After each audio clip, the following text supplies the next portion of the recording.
Oh, do I have quite the story for you guys today. Here's how it goes.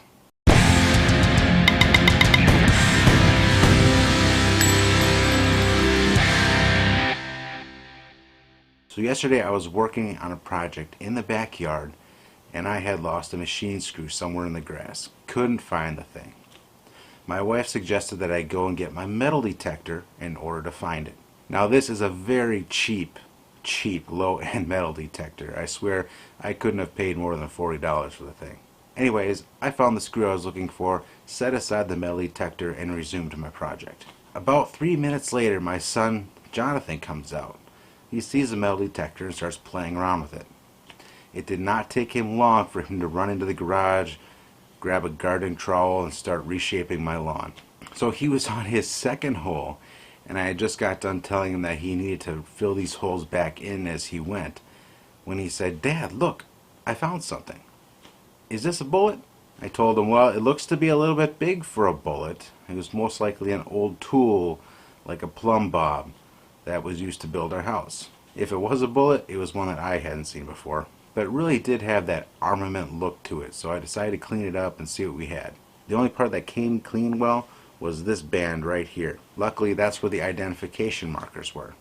And I'm going to put up at the top of the screen exactly what it says so you guys can read it and maybe give me some information on it. Any information that you can give me would be so helpful. But yes, we quickly determined that this is a 20mm projectile, something that gets fired out of aircraft cannons, anti-aircraft guns, and so on. How insane is that in a Minnesota backyard of all places?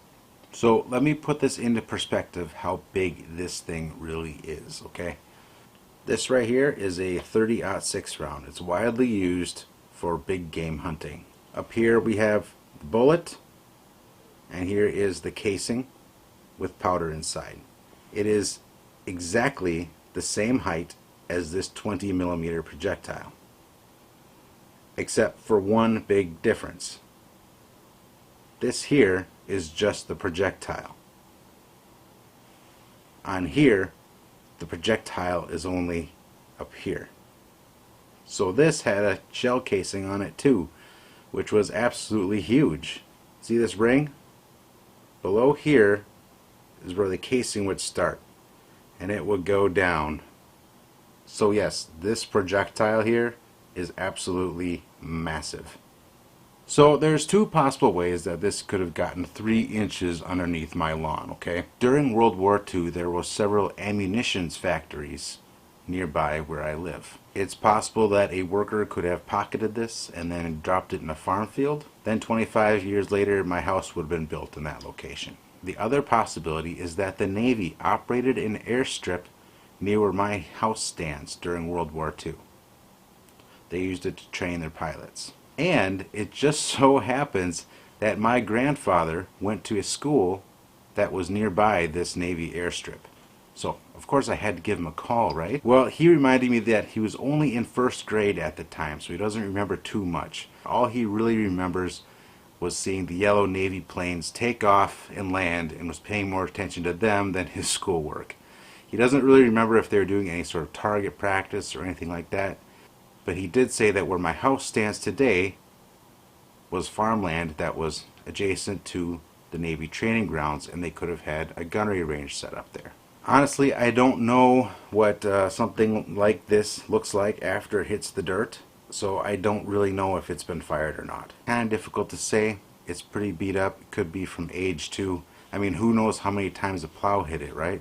But I have to admit, and I'll show this to you here, the back end, if I can get this to focus,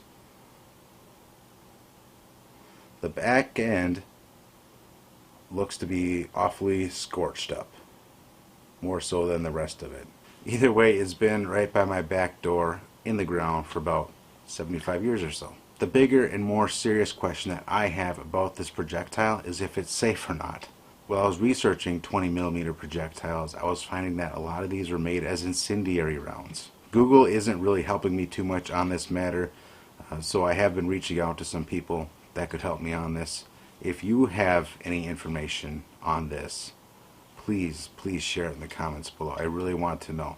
This was my son's very first metal detecting find, Kind of broke my heart that I had to take it away from him. But I had to explain to him that some of these were made to explode and that we need to make sure that it was an actual training round or dummy round before he can have it back. Now I took it out for the purposes of this video, but it is being kept inside a steel ammo box, which is in another bigger steel ammo box out in the garage until I know it's safe. But like I said, if there's any experts out there on World War II ammunition, I would love to have some information on this.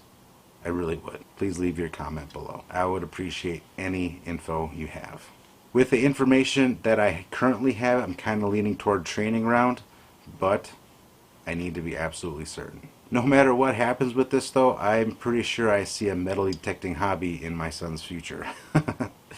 He's 11 years old and this was his first ever find, so absolutely outstanding. Beginner's luck, I guess, right? Congratulations to him for sure. He's already talking about a plane being buried in our backyard somewhere. I told him good luck finding it. But that is all I have for you today. Please like, comment, subscribe, share it with everyone under the sun, and I will see you in the next video.